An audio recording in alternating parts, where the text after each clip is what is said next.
नमस्कार दोस्तों, स्वागत है आपका आपके अपने YouTube channel the AQ traders में। दोस्तों, आज के वीडियो में हम बात करेंगे यूएसडी आईएनआर के बारे में जानेंगे यूएसडी आईएनआर का अगला मूव और जानेंगे पीछे लास्ट वीक में यूएसडी आईएनआर ने कैसे ट्रेड किया, कैसे परफॉर्म किया। तो दोस्तों, आगे बढ़ने से पहले एक डिस्क्लेमर है, प्लीज इसे पढ़ लीजिएगा। तो दोस्तों, चार्ट से शुरू करते हैं। यूएसडी आईएनआर का मंथली चार्ट है। मंथली चार्ट में आप देखिए कि लास्ट के 3 महीने से जो ये सपोर्ट ले रहा था, आप लो देखिए 75.08, 75.11, 75.19, उस लो के नीचे अभी ये ट्रेड करने लगा है।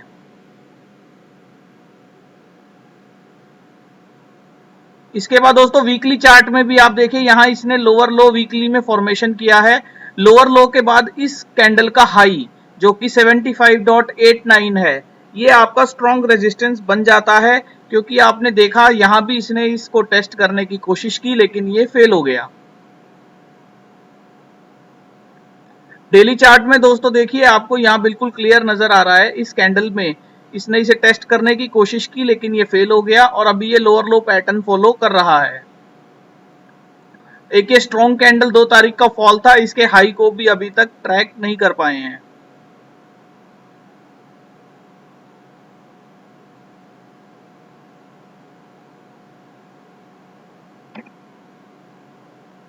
दोस्तों, आवरली चार्ट में भी आप एक चीज देखिए कि अगर आपको इमीडिएट सपोर्ट या रेजिस्टेंस फाइंड करने होते हैं तो वॉल्यूम के साथ मैं उन कैंडल्स का चुनाव करता हूं जिन कैंडल्स में वॉल्यूम आया है और एक स्ट्रॉन्ग बुलिश या बियरिश कैंडल बनी है। जैसे कि आप इस कैंडल को देख सकते हैं, इस कैंडल में वॉल्यूम भी आया है और एक स्ट्रॉन्ग बियरिश कैंडल बनी है।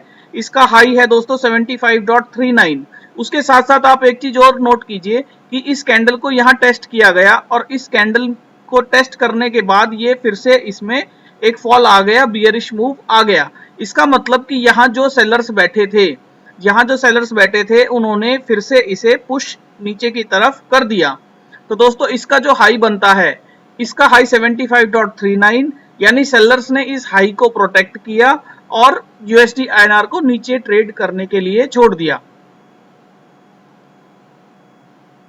इसके साथ दोस्तों 15 मिनट का चार्ट मैंने लगाया है। 15 मिनट के चार्ट में मैं एक चीज आपको बताना चाहूंगा कि मैंने ये 2 इंडिकेटर्स लगाए हैं एक्सपोनेंशियल मूविंग एवरेज के, 13 और 5 पीरियड्स के। तो दोस्तों, 15 मिनट के चार्ट को मैं इंट्राडे में ऑब्जर्व करता हूं और मेरा ये ऑब्जर्वेशन है कि 13 ईएमए पर ये किसी भी ट्रेंड में सपोर्ट या रेजिस्टेंस लेता है। जैसे अगर इसने ये ट्रेंड शुरू किया तो यहाँ से आप देखिए 13 ईएमए के ये नीचे नीचे, यहाँ ये ऊपर आने की कोशिश कर रहा है 13 ईएमए से नीचे, यहाँ 13 ईएमए से नीचे। तो दोस्तों, इस रेंज में जब ये 5 ईएमए एक्सपोनेंशियल मूविंग एवरेज का जो स्लोप है ये स्मूथ होने लगा था, तो यहाँ एक बार को हमने ट्विटर पर भी लिखा था कि ये 5 ईएमए का स्लोप स्मूथ हो रहा है और शायद ये अभी नीचे की तरफ ना जाए, क्योंकि यहाँ एक सपोर्ट जोन भी इसका बनता है। तो दोस्तों, सपोर्ट जोन की बात कर लेते हैं। डेली चार्ट में आपको सपोर्ट जोन यहाँ इस कैंडल के लो पर नजर आएगा जो कि 74.6 है। इमीडिएट सपोर्ट आपको 74.76।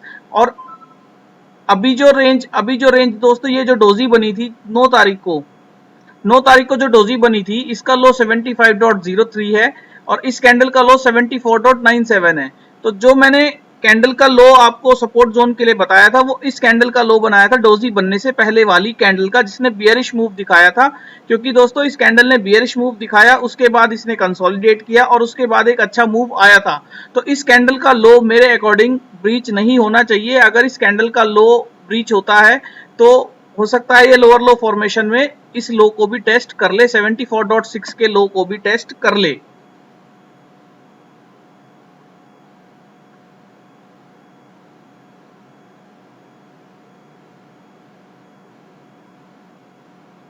दूसरी बात दोस्तों, सपोर्ट जोन में एक चीज और मैं आपको बताना चाहूंगा, ये आवरली चार्ट है।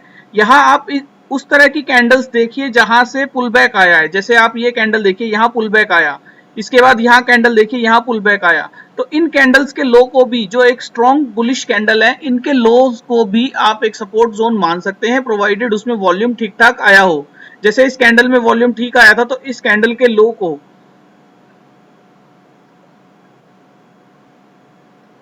दोस्तों इस कैंडल के लो को अभी आप अगर इमीडिएट देखना चाहते हैं तो इमीडिएट आपको जो ये जोन जहां ये कंसोलिडेशन जोन नजर आ रहा है, इस कैंडल का लो बनता है 74.98, जो कि 97 हमने देखा था अभी पहले। तो इस कैंडल के लो को ये ब्रीच नहीं करना चाहिए। यहां से इसने पुल बैक लिया था, तो यहां इसे कंसोलिडेट करना चाहिए और एक पुल बैक लेना चाहिए। अदरवाइज ये इस कैंडल के लो को टेस्ट करेगा और फिर फाइनल लो को टेस्ट कर सकता है। तो दोस्तों इस तरीके से मैं सपोर्ट और रेजिस्टेंस फाइंड करता हूं, जो कि मैंने आपको चार्ट के पॉइंट ऑफ व्यू से बताया। अब डेटा के पॉइंट ऑफ व्यू से देख लेते हैं। दोस्तों ये फ्यूचर्स का डेटा है 13 तारीख के बाद। देखिए इसमें फ्यूचर्स के करंट मंथ के कॉन्ट्रैक्ट में तो अनवाइंडिंग्स हो रही हैं, केवल 15 तारीख को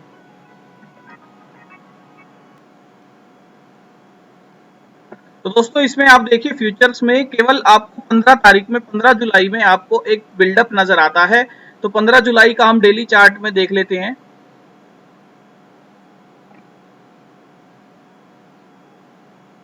दोस्तों ये 15 जुलाई की कैंडल है जिसने आपका लोअर लो फॉर्मेशन दिखाया, स्ट्रॉन्ग बियरिश मूव दिखाया। तो आप ये मान सकते हैं कि ये जो मूव आया, ये बिल्डअप आया, ये स्ट्रॉन्ग बियरिश मूव के लिए आया था। उसके बाद लगातार ये अनवाइंडिंग सी चल रही है। नेक्स्ट मंथ के कॉन्ट्रैक्ट्स हैं दोस्तों, उनमें बिल्डअप चल रहा है। वो बिल्डअप अभी हम एक रेंज में मान सकते हैं। रेंज जो है हमारी 74.6 से 75.87 तक की बनती है, एक बड़ी रेंज की बात करें तो। उसके बाद हम ऑप्शंस का डेटा देख लेते हैं। दोस्तों ये ऑप्शंस का डेटा है। ऑप्शंस का डेटा जैसा कि मैं ये शीट आपके साथ शेयर भी की हुई है, और मैक्रो की मदद से ये शीट हम बनाते हैं और इसमें हम रेगुलर अपने ऑप्शंस का डेटा रिकॉर्ड करते हैं। तो दोस्तों आपने देखा 17 तारीख में 75.5 पे मैक्सिमम जो ओपन इंटरेस्ट है 199,715 हो गया है। अगर आप सेकंड हाईएस्ट ओपन इंटरेस्ट की बात करेंगे तो वो 1,95,104.76 की स्ट्राइक पर है। तो इससे आपको एक क्लियर अंदाजा लग रहा होगा कि ये नियर टू नियर 2 lakhs के अराउंड ओपन इंटरेस्ट 75.5 और 76 पर बन गया है।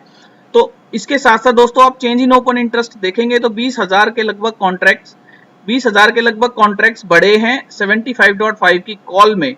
इसके साथ साथ 75 की पुट में भी कॉन्ट्रैक्ट्स कुछ 3,000 के लगभग बढ़े हैं। लेकिन हमें देखना होगा कि 75 की कॉल में क्या एक्टिविटी हुई है।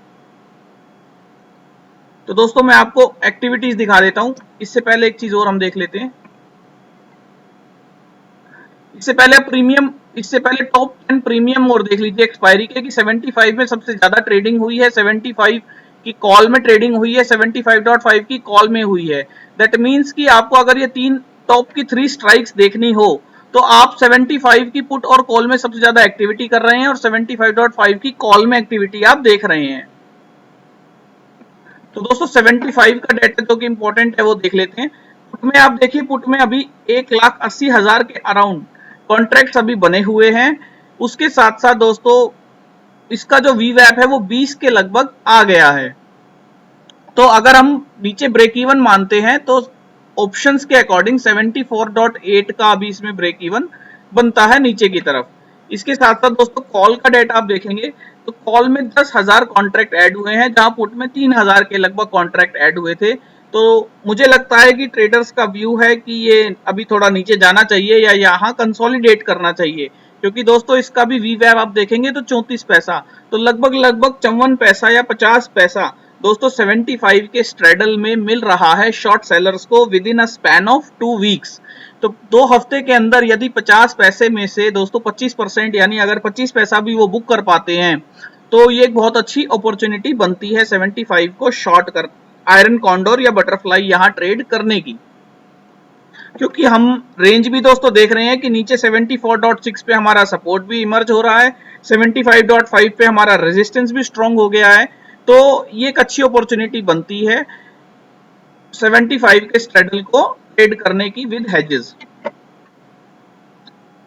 इसके साथ दोस्तों 75.5 की स्ट्राइक आप देख लीजिए, इसमें भी आपको 20,000 कॉन्ट्रैक्ट ऐड होते हुए नजर आए हैं।